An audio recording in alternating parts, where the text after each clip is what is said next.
નમસ્કાર મિત્રો, મા ન્યૂઝમાં આપનું સ્વાગત છે। NSD national school of drama એ ભુજમાં આવે એ જ મોટી ગૌરવની વાત છે।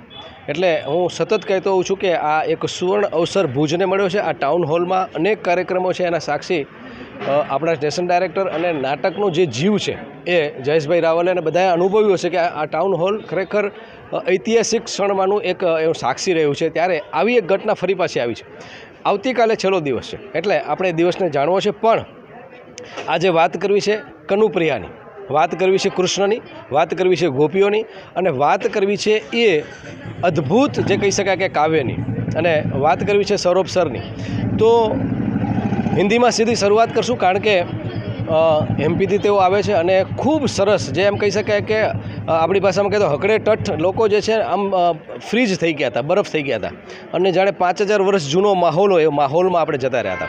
તો સીધે હું સૌરભ સર પાસે આવું એ પહેલાં થોડુંક હું જે છે એ તારણ બાંધી લઉં, થોડુંક આ આખું નાટકને એક આર્ટિસ્ટ કઈ રીતે જુએ છે। જયેશભાઈ પાસે આવું, જયેશભાઈ પાસે પણ हिंदीમાં જ વાત કરીશ, જેથી કરીને सौरभ सर પણ समझे।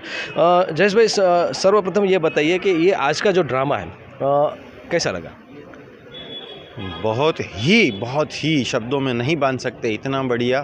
गुजराती में हम कहेंगे 32 कोठे दीवा थवा। क्या बात है। એ 32 કોઠે દીવા એ થયા છે, અને મારા શબ્દોને જેટલા ઓછા રાખી શકું, કારણ કે એક વાત કરીએ કે ભગવાન પોતે આવે પછી તમારી માગણીઓ કાંઈ રહેતી જ નથી। ત્યાં તમે નિશબ્દ થઈ જાઓ તો જે સામે છે એ ભગવાન છે એની ખબર પડે।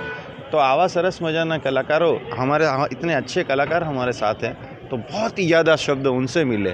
हाँ, उसी तो बात करेंगे, लेकिन आपको कोई ऐसा कोई शब्द, ऐसा कोई डायलॉग तो नहीं बोलेंगे कि ऐसी कोई संवेदना, ऐसा जो एक प्रभु अभिव्यक्ति थी, सखा से बात थी, प्रिय जो व्यक्ति से बात थी, ऐसा कोई शब्द आपको याद रहा हो? मैं यहाँ पर ये अपने आप को ये क्लियर भी कर दूं कि ये मैं भगवान या आध्यात्म की बात से नहीं कह रहा हूँ, केवल नाटक के क्राफ्ट का जो टॉप है मैं उसी की बात कर रहा हूँ। वहाँ पर जो गाने वाला है वो उसका जो क्राफ्ट था, एक भी शब्द, एक भी सुर कहीं गलत नहीं जाना, और ये भी स्लो मोशन में। ये अपने आप में एक अलग नाटक था, अलग टाइम में, अलग स्पेस में वो ले गए। वो जो कलाकार था, वो जो पेंटर था, एक एक फ्रेम के बाद फ्रेम हमें मिलती गई। क्या बात। वो आँखों के लिए आप समझ लीजिए कि जैसे हम आँखों से 5 स्टार खा रहे थे, और कान में शहद घुल रहा था। और कहीं भी कोई भी कलाकार, चाहे वो कनु हो या कनुप्रिया हो, कहीं पर कहीं थोड़ा सा भी लाउड नहीं गया। ये कैसे कर पाए ये लोग? अभी निकला नहीं हूँ, नाटक तो अभी मेरे दिमाग में शुरू हुआ है।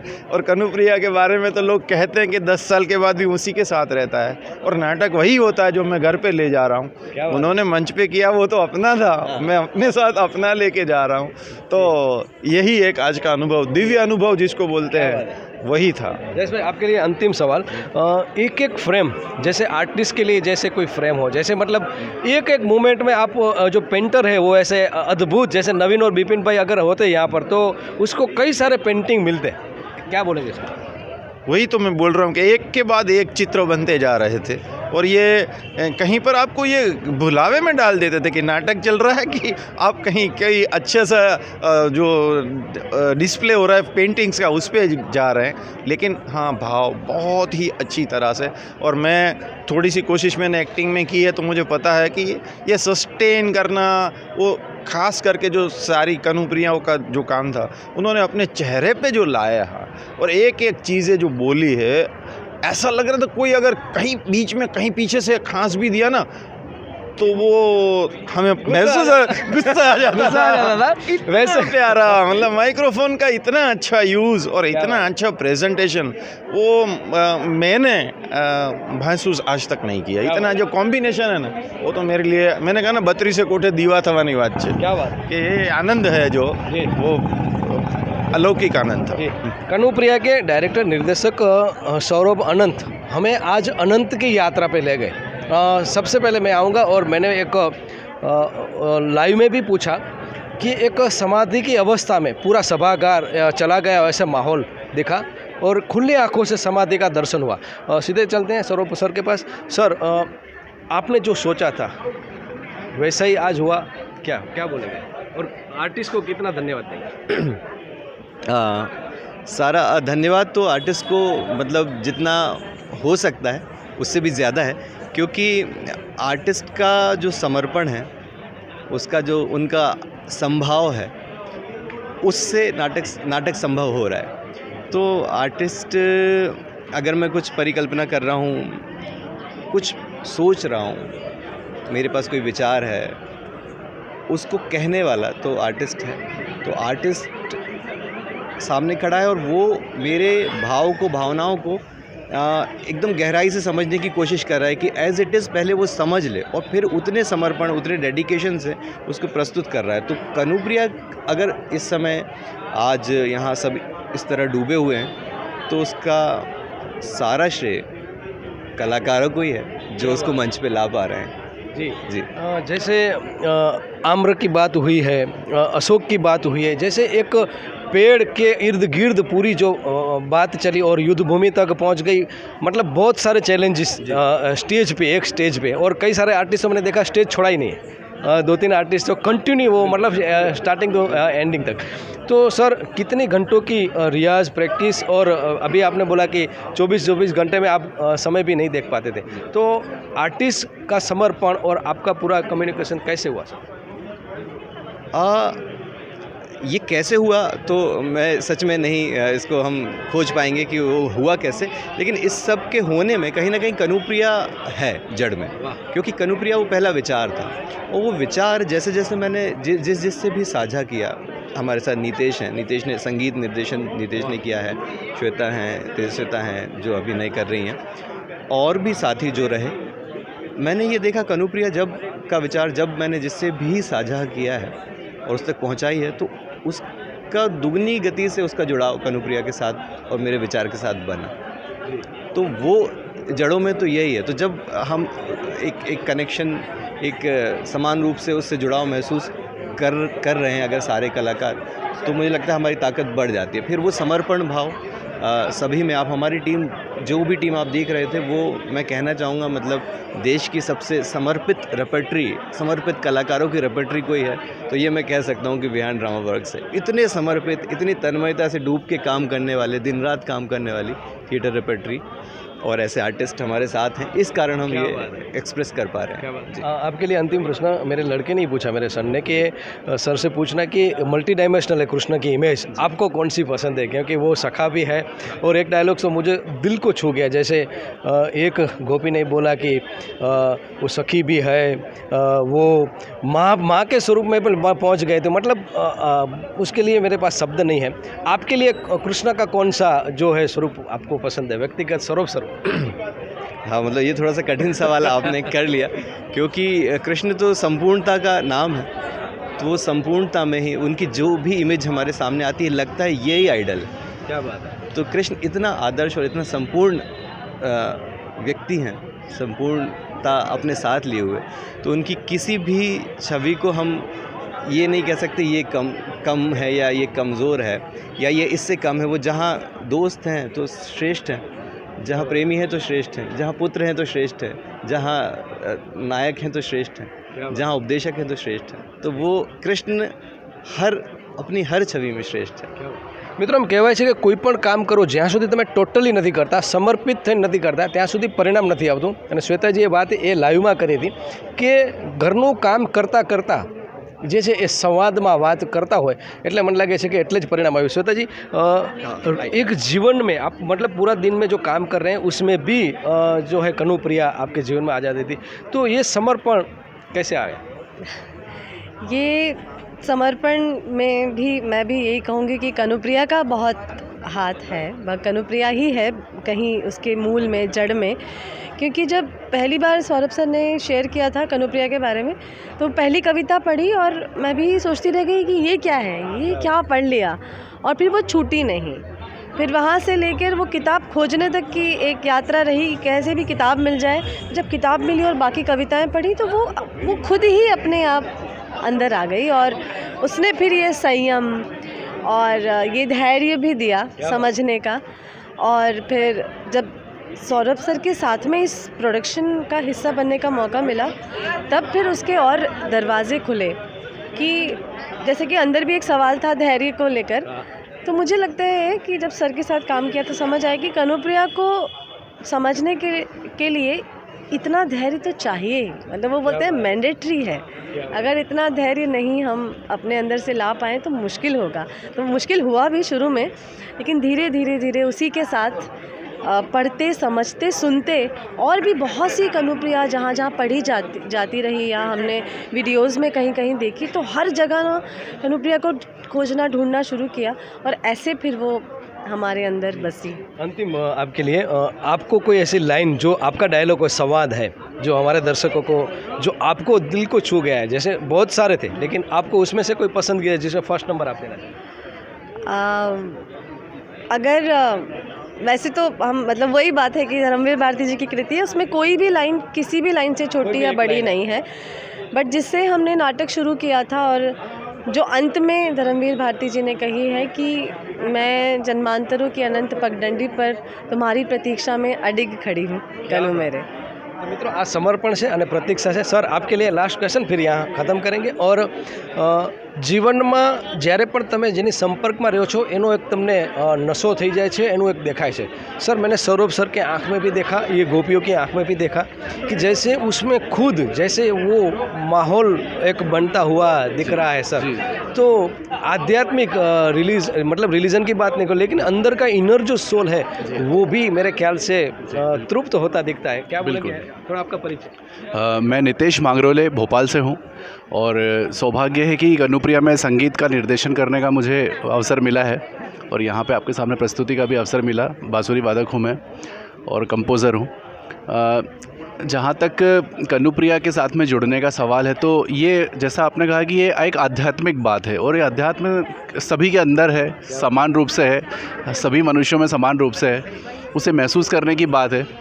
और जब से सौरभ जी ने मतलब मुझे इसका ज़िम्मेदारी दी है, संगीत निर्देशन की ज़िम्मेदारी दी है, तो कनुप्रिया की कविताओं को समझने के साथ साथ ही अपने अंदर भी कुछ घटता है। क्या बात है। जब वो समझते हैं तो उसका संगीत ऐसा लगता है कि कहीं हमारे अंदर से ही निकल के बाहर आता है, वो घटने के साथ ही। सौरभ सर एक, क्योंकि जाते जाते आपको रोकूंगा। जी जी ये बात होगी कि सर अंदर भी कुछ घट रहा है और मैं आपकी आंखों में भी देख रहा हूँ। मैं इतना तो नहीं करता हूँ मेडिटेशन योग, लेकिन मैं थोड़ा देख पाता हूँ कि सर आपके अंदर भी कुछ चेंजेस हुआ। 2011 से 2024 के बीच का जो समय है, बिल्कुल सौरभ सर के अंदर कितना घटा सर? नहीं मेरे नहीं बिल्कुल घटा, बहुत बहुत घटा। मतलब मैं एकदम रेफरेंस तो नहीं समझा आपका, क्योंकि घट तो लगातार सबके भीतर घट नहीं होते उसमें। हाँ, सबके भीतर घट रहा है। क्या बात है। और लेकिन अगर हम कनुप्रिया के रेफरेंस में बात कर रहे हैं तो अभी अंदर भी मुझे किसी ने सवाल किया था कि इतने समय से कर रहे हैं तो आप क्या कैसे वापस जब वापस उस तक पहुंचते हैं, वापस उसकी प्रोसेस तक पहुंचते हैं तो क्या अटैचमेंट है या क्या आप अलगाव भी फील कर रहे हैं। तो मैंने उनको ये बताया, मैंने सोचा कि हाँ ये क्या होता है। तो मैंने जो भीतर अभी सच पाया कि मैं जितनी बार कनुप्रिया की पंक्ति तक वापस पहुंचता हूँ मैं फिर चकित हो जाता हूँ। क्या बात है। और फिर लगता है यार ये तो कितना बियॉन्ड घट रहा है, हमने तो अभी कुछ किया ही नहीं है, ये पंक्ति तो अभी सही से आई ही नहीं है। क्या बात है। हर पंक्ति मतलब ये शायद प्यार है मेरा कनुप्रिया के लिए और मैं उस विश्वास से कहता हूँ कि सब पढ़ेंगे शायद तो सभी का उतना जुड़ाव महसूस होगा। एक एक पंक्ति कनुप्रिया की आपको लगता है धर्मवीर भारती ने क्या कह दिया, कैसे कह दिया। इतनी महीन भाव को वो भी स्त्री मन के, नारी मन के वो उठाकर ले आए, जो शायद सिर्फ हम फील कर सकते हैं, उन्होंने शब्दों में लाके रख दिया। सर ऐसा भी हो सकता है कि वो भी उतरी हो, वो भी मीडियम, क्योंकि टैगोर जी बोलते थे कि मैं जब लिखता था तो मैं नहीं रहता हूँ, तो शायद ये भी हुआ हो। ये हम महसूस करते हैं, उनके साथ भी हुआ होगा। निर्देशन करते समय मैंने भी महसूस किया है कि ये, क्योंकि जब मैं वो कुछ इमेज देखता हूँ, हमने घाट से लौटते हुए एक पंख कविता है, वो घाट से आ रही हैं 3 लड़कियाँ मटकल, वो आज भी देखता हूँ तो मुझे लगता है यार ये क्या है, जैसे हम किसी फील करते हैं जब हम ही ने प्रोसेस किया है। लेकिन मुझे वो एक चित्र की तरह पेंटिंग जब कुछ देख रहे होते हैं तो वो एक कला रूप में चकित करती है। जब नितेश फ्लूट बजा रहे हैं या इनका कोई कॉम्पोजिशन हम सुन रहे हैं तो प्रोसेस में है। आज शो हुआ, हो सकता अभी 6 महीने नहीं हो, लेकिन ऐसा दिन नहीं जाता कि वो गुनगुनाए नहीं। और मैं कई बार, हम 2 महीने नहीं मिले, बोलता हूँ यार वो फ़ोन करके भी बताता हूँ, या कहता हूँ वो जाता नहीं, मतलब हम रोज़ उसको गुनगुनाते हैं। तो ये सब हम सब शायद वही निमित्त बने हैं। नितेश के थ्रू होना था, उन कविताओं को संगीत में आना, मेरे थ्रू वो मंच पे आ जाना था, उन्होंने लिख दिया धर्मवीर भारती ने, पर उन्होंने जो भी हुआ है वो लगता है कुछ ज़रूरी हुआ है, जो ज़रूरी था और होना ज़रूरी था इस धरती पर, तो इन सब में हम सब शामिल हो गए और आप भी शामिल हो गए, आपके ज़रिए ये बातें पहुंच रही हैं। ભુજ આપને ઋણી રહેગા, કચ્છ ઋણી રહેગા. Thank you. અને આજે જે કપિલે સરસ વાત કરી કે એક પ્રજ્ઞાચક્ષુ જે વ્યક્તિ એની બાજુમાં હતા અને એ જે મહેસૂસ કર્યું, જે મેં પહેલાં શોમાં કહ્યું હતું કે જેમાં પ્રથમ જે શોમાં આખો માહોલ જેમાં કહી શકે કે જેણે પણ જોયું હશે એની આંખ ભીની થઈ હશે, એમાં મનોજ જોશી જે ખાસ કરીને પદ્મશ્રી અને જે એમની આંખ પણ એ પ્રથમ શોમાં ભીની થઈ હતી અને આજે આ મહેસૂસ જે છે એ આજના સભાગૃહમાં દરેક લોકોએ અનુભવ કર્યો છે. અને કપિલે સરસ એક વાત કરી કે એક પ્રજ્ઞાચક્ષુ વ્યક્તિ જે છે એ પણ અહીંયાથી જ્યારે નીકળ્યા ત્યારે એક અનુભૂતિ લઈને ગયા હતા, કારણ કે એ જોયું નહીં પણ એમણે કાનથી જોયું. તો એ આખો પ્રસંગ શું છે કપિલના માધ્યમથી જ સાંભળશું. અને પ્રકાશ ગોસ્વામી એણે પણ ખાસ કરીને 3 દિવસ સતત હું જોતો હોઉં છું, તો એનએસડી જ્યારે કચ્છમાં આવ્યું છે તો આ બંને આર્ટિસ્ટો કઈ રીતે જુએ છે આ મોમેન્ટને. કપિલ, સૌપ્રથમ એનએસડી ભુજમાં છે, આ 15 સિટી જે છે એ કહી શકાય કે એનામાં ગુજરાતમાં માત્ર ભુજ છે, એ ગૌરવની વાત છે, પણ હજુ એક દિવસ બાકી છે. શું કહેશો ખાસ કરીને કચ્છના લોકોને કે એક દિવસ જે છે હજુ કંઈક લૂંટી શકાય એમ છે? આ જ વાતને આગળ વધારું ને તો હજુ એક દિવસ બાકી છે અને હવે એક જ દિવસ બાકી છે. આ લાગણી છે અત્યારે. અને હવે જ્યારે તમારા મોઢે સાંભળ્યું કે એક દિવસ બાકી છે ને તો આમ ઓચિંતું કંઈક ખૂટવા માંડ્યું કે બસ હવે કાલે આ બધું પૂરું થશે. પણ વાત છે ભારત રંગ મહોત્સવની. જુદા જુદા રંગ જ્યારે જોઈ રહ્યા છે, આ મહોત્સવ ઉજવી રહ્યા છીએ ને, તો આપણે સૌ એમાં તરબોળ છીએ, જુદા જુદા રંગોમાં. એક કલાકાર તરીકે હંમેશા એ લાગણી હોય કે કલાકાર માટે એવું કહેવાય છે કે હંમેશા શીખતો રહેવો જોઈએ. જ્યારે એ શીખવાનું બંધ કરી દે ને ત્યારે એ કલાકાર મટી જાય છે. એટલે અમારા માટે દરરોજ દર ઘડીએ કંઈક ને કંઈક શીખવાનું છે. અને એ જે ઘટના બની જે આપણે વાત કરીને કે પ્રેક્ષકોમાં એક પ્રજ્ઞાચક્ષુ બેઠા હતા, એમનું નામ છે પ્રવીણભાઈ સુરદાસ. એટલે એ ત્યાંથી નીકળ્યા ને તો ઓચિંતી મારી એમના પર નજર ગઈ અને તરત વિચાર આવ્યો કે એ વ્યક્તિએ કાનથી જોયું અને અમે લોકો જે બેઠા હતા ને અમે આંખોથી સાંભળ્યું. એટલું સરસ મજાનું ડ્રામા આજે થયું છે. સંગીતની વાત કરો, લાઇટની વાત કરો, આર્ટિસ્ટની વાત કરો, આખો એક માહોલ હતો. એમ એ કદમના વૃક્ષની વાત હતી તો એના નીચે બેસી અને યમુનાનું જળ અમે અનુભવ્યું. પગ પલળ્યા હતા, આંખ નથી પલળી, અને એ માણ્યું છે અમે આજે. કપિલ, ખાસ કરીને બહુ ઓછા લોકોને ખ્યાલ હશે કે રણેશ્વરમાં જે રણમાં જે કથા થઈ એમાં હું માનસી હાજર છે, એટલે માનસીને બોલાવીશ, આવી જાઓ. અને તમે મોરારી બાપુની હાજરીમાં કાજલ ઓઝા વૈદનું જે નાટક, અને બહુ સરસ માનસીનો ત્યારે અભિનય મને યાદ આવ્યું, તમે બંને આખો એ મને યાદ આવી ગયો. અને કપિલ એ કૃષ્ણ બનીને કપિલ રોયો હતો, એ મેં જોયું હતું મારી આંખે. શું હતી એ ઘટનાને આ ઘટનાને ખાસ પાછી મને લાગે છે કે જોડવાનો સમય આવ્યો છે? કૃષ્ણ બનીને ત્યારે કપિલ રોયો હતો, પણ ત્યારે કપિલ નહોતો રહ્યો. એનું કારણ એ હતું કે એ પાત્રમાં ઢળવાનો આખો પ્રયાસ હતો અને પછી એ દુઃખ અનુભવ્યું કે એ વાત જ કેટલી અદ્ભુત હતી. માનસી પ્લીઝ, પ્રકાશ પણ એમાં પ્રકાશ એ જોડાયેલા હતા એમાં. અને એ વાત હતી કે રાધા અને કૃષ્ણ પછી ક્યારે મળ્યા જ નથી. એકવાર અલગ થઈ ગયા પછી એ કલ્પના જ કેટલી મસ્ત હતી કે પછી જો મળશે તો શું. અને એ જે સંવાદ છે ને બંને એ એકબીજા સાથે જે વાત કરી, ત્યારે હું કૃષ્ણનું પાત્ર કરતાં છેલ્લે એટલો રડ્યો હતો કે એના પછીની 15 મિનિટ પછી અમને સ્ટેજ પર બોલાવવા આવ્યા તો મારા આંસુઓ ચાલુ હતા. બાપુ પાસે ગયો, બાપુએ હાથ પકડ્યો ને 2 મિનિટ તો એ જે ઝરણું હતું ને પછી ધોધ થયું હતું. અને એ ફક્ત એટલા માટે કે લાગણીઓ હતી. એમ કૃષ્ણને પણ કાંઈ ઓછું નહોતું ભોગવવું પડ્યું. એ ભલે દેવ હતા પણ અહીં જ્યારે આવ્યા હતા ને ત્યારે માણસ તરીકે રહ્યા હતા અને માણસે ભોગવવું જ પડે એ એમણે બતાવ્યું. તો ક્યાંક એ કનેક્ટ થઈ શક્યા એની સાથે. અને પછી એ પછી નહોતા રોકાતા આંસુ. એ લાગણીઓ હતી. ગોપીઓ મને લાગે છે કે ત્યાં પણ કૃષ્ણને છોડ્યો નહોતો ને અહીંયા પણ છોડ્યો નહોતો. એટલે એ સમયની વાત કરું ને તો અમે લગભગ રિહર્સલમાં રોજ રડ્યા. અને એક સૌથી સરસ એના અંદર આખું સરસ જ હતું, પણ એ હતું કે રાધા એમ કે છે કે તું આવતા જન્મે મારા કૂંખે આવજે, કેમ કે આ જન્મમાં મતલબ મારો તારા સાથે જે પ્રેમનું બંધાણ છે ને એ એવો છે કે તારી માં કદાચ તારા સ્નેહમાંથી છૂટી શકી એમ કે છે આ છેલ્લા સમયે એમણે મને બોલાવી અને તારા બાળપણના જે કંકણ મને એણે આપ્યા ને એમ કહ્યું કે આ બધું લઈ જા, હું મારા કૃષ્ણનું બાળપણ તને સ્વાધીન કરું છું. તો એ જે ક્ષણ હતી કે એ એમ કહે છે કે તું કૂંખી આવજે તો હું તારા એ પ્રેમમાંથી છૂટી શકું. આ રાધાનો એના સાથે બંધન એવો થઈ ગયો છે કે આ જન્મમાં તો પોસિબલ જ નથી કે એ છૂટી શકે. તો આમ મને બરાબર યાદ છે કે એ સમયે મોરારી બાપુ પણ અદ્ભુત રોયા હતા, કેમ કે માના પ્રેમની વાત હતી. એના સાથે સાથે રૂક્ષ્મણી, આપણે રાધા કૃષ્ણના પ્રેમની તો ઘણી જ બધી વાતો સાંભળી છે, પણ રૂક્ષ્મણીનો પણ એ દુઃખ એટલો જોડાયેલો હતો કે એ એમ કહે છે કે મેં તો તને લગ્નની પહેલી રાતે બારીમાંથી ઓગળતો જોયો છે. તો એ વેદના કેવી હશે કે એને ખબર જ છે કે આ કાન્હાનો જે રાધા સાથેનો પ્રેમ છે એ તો જન્મો જન્માંતર સુધી છે, અનંત છે, એ ક્યારે નથી જવાનો. તેમ છતાં એ એની પત્ની છે અને એ કોઈ પત્ની પોતાના પતિને લગ્નની પહેલી રાતે જતા જોવે. અને હજી એક વસ્તુ એના સાથે જોડાયેલી છે દ્રૌપદીની, કે આપણે એમ કહીએ છીએ કે કૃષ્ણએ દ્રૌપદીને એના સખા તરીકે ચીર પૂર્યા. તો દ્રૌપદી એમ કહે છે કે ત્યારે તું મારો સખા નહોતો, એ તો તારા ભક્તોને આપેલું વચન હતું કે એ તારો સાદ પાડે અને તું એનું રક્ષણ કરવા આવ, એટલે તું આવ્યો તો તારી લાજ રાખવા, મારી લાજ રાખવા નહીં. એટલે આ ત્રણેય વસ્તુઓ બહુ સરસ, અને અમારું સૌભાગ્ય છે કે બુક